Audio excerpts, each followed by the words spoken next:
Come all young sailormen, listen to me. I'll sing you a song of the fish in the sea. Blow, ye winds, westerly, westerly blow. We're bound to the southward, so steady she goes.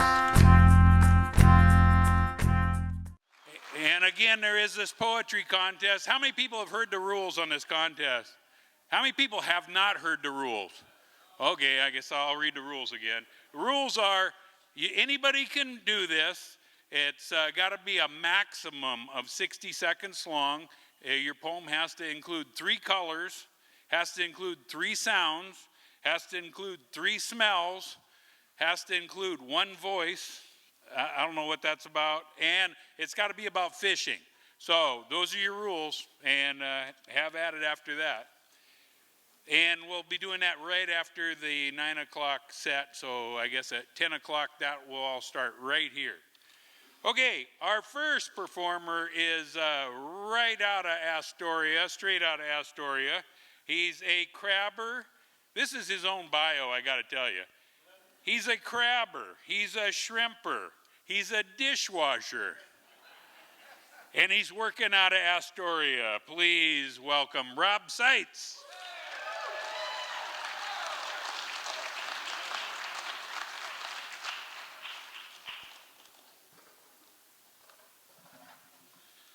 Thank you very much. Man, this Liberty is so nice. I feel like I should be reading Toby Sullivan's stuff.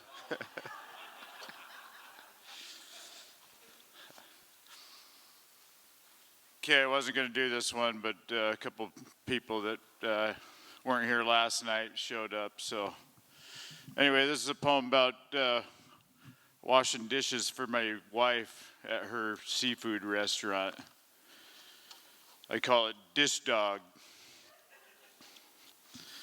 They say they come from far and wide to sample her culinary delights, prepared using local fishes.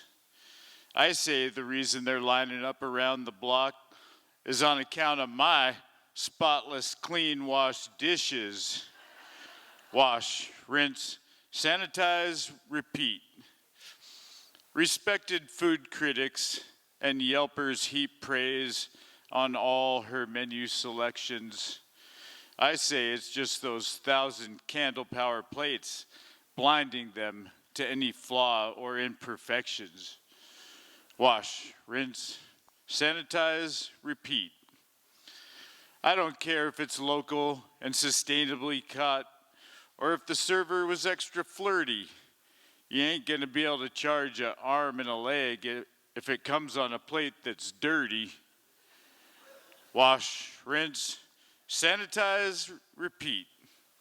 Endless bus tubs, armpit deep in suds, pots and pans burnt in black. Kitchen just keeps sending them back. Wash, rinse, sanitize, repeat. Scraping plates with chewed up food, drip pans with substances resembling Alaskan crude, servers getting emotional over forks and spoons. Think I might lose my sanity soon. The only way I stand a chance, better prescribe myself a little Dish Dog medication. Go into a semi-conscious like dishwashing trance. Wash, rinse, sanitize, repeat. So considering that fine dining experience for all you foodies, don't forget about that poor soul in the back doing the down and dirty Dish Dog duty. Wash, rinse, sanitize, repeat. Thank you.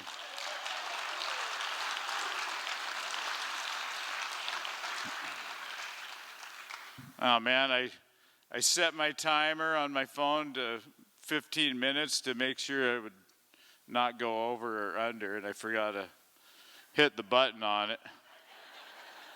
So anyway, it says 8:03, so I'm just going to go till a quarter after.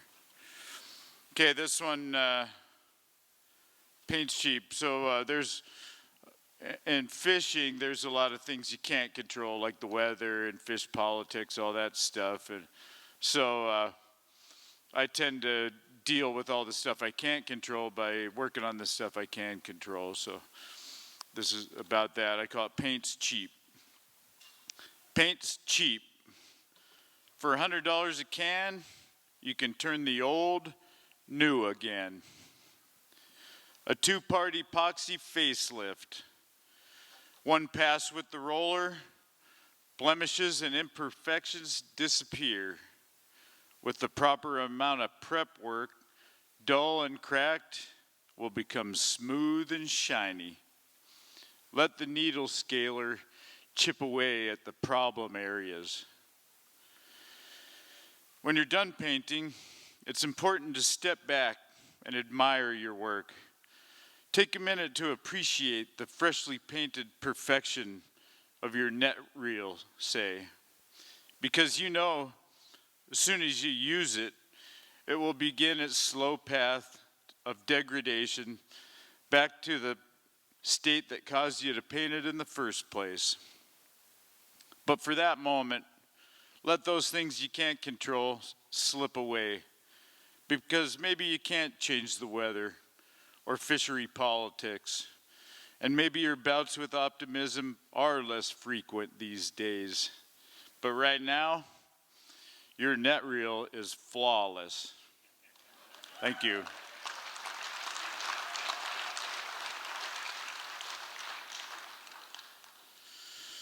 Okay, this one, a few years back, you know, the Magnuson-Stevens Act is the piece of legislation that says how we're going to govern our fisheries and or manage our fisheries. And you know, in it there's protections for the fish, but there's also supposed to be protections for fishing communities.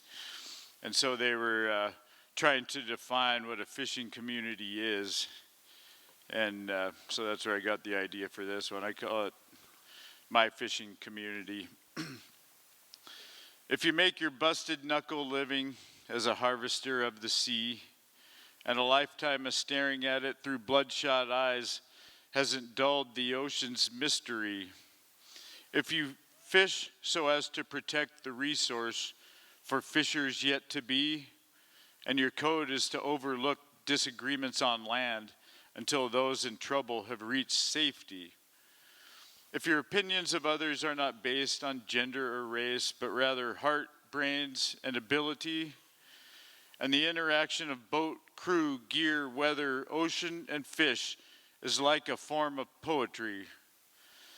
If you have long-term friendships with VHF voices whose face you've never seen, and you still get excited while untying the lines for next trip's possibility, if you believe each life you take is your responsibility, and the wasting of fish is a sin is your philosophy, if you've worked your way up through the ranks with guys named Outback Jack and Hillbilly Steve, and you've acquired true stories that no one on land ever really believes, if you kiss your wife and kids goodbye for the last time each time you leave, and you slide the boat out of the slip because there's a world you gotta feed, if you tell your crew the only kind of wine you want goes good with a bit of cheese, and a lifetime of financial ups and downs have taught you to think on your feet, if you rarely afford the luxuries of life but always have the best food to eat, and even though it's a tough living to make, no other way can really compete, then you know there ain't a lot of rich folks living there, but it's a wealthy community. Thank you.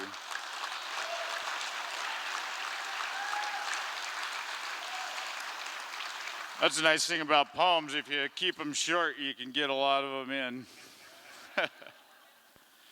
Okay, this one, I got the idea when I was thinking about that thing I've been hearing about working smarter rather than harder, you know.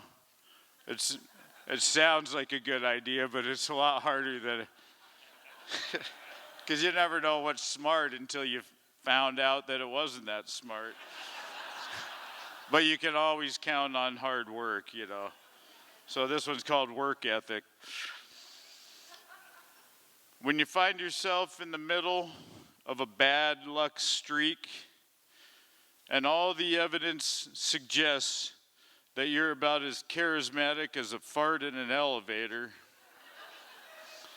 and you're feeling that lost skin sting from a busted knuckle lack of finesse, it's comforting to know you can always fall back on a good work ethic. Thank you.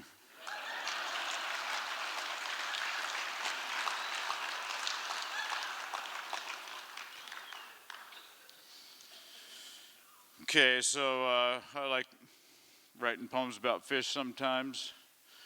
This one's Petrale Soul, and it's S-O-U-L.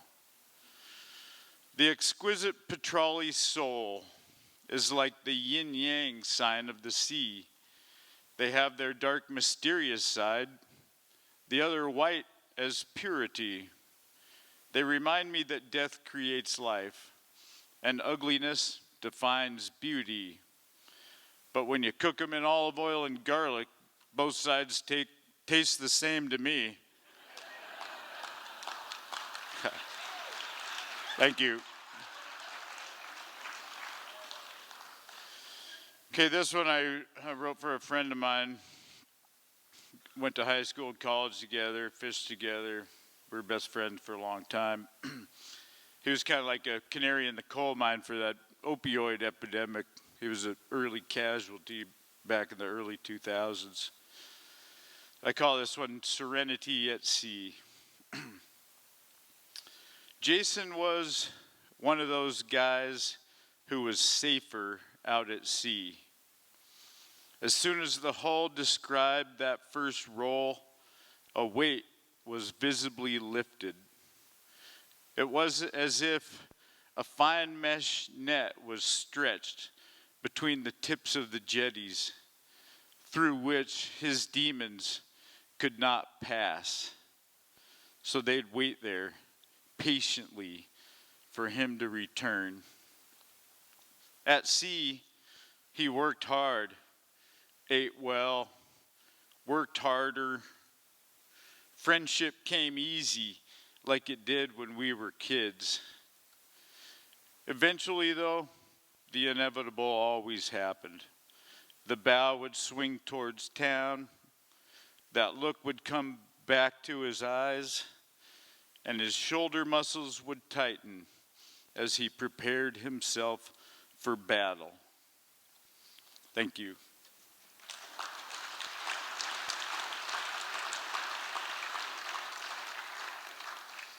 You know, that opioid epidemic has taken a lot from my fishing community, just like everyone else's community. Anyway, one of the things I like about commercial fishing is the repetitious work, because I've always been kind of a daydreamer. So the kinds of work where you don't really have to think about it are ideal for daydreaming. And sewing on nets, you know, it's the same motion, just a few simple rules. And once you know how to do it, you don't have to think much about it, but you'll spend hours doing it. I call this one net menditation. To mend a hole in a net, one must always begin and end on a 3-bar. The rest is just points and siders. Pass the needle through the mesh, then around it to make the knot. Repeat, repeat, repeat. Once your hands know how to fix the holes, your mind is free to go elsewhere. Thank you. Thanks for coming. Without you guys, we'd just be a bunch of fishermen telling lies in a bar.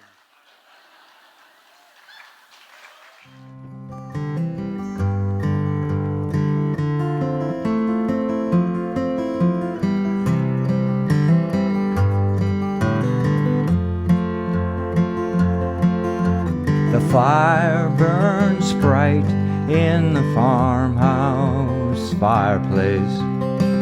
Closing the logbook, you start to sing. Fishing boats are iced in, snow outside calls me. It's a red late afternoon, I hear a church bell.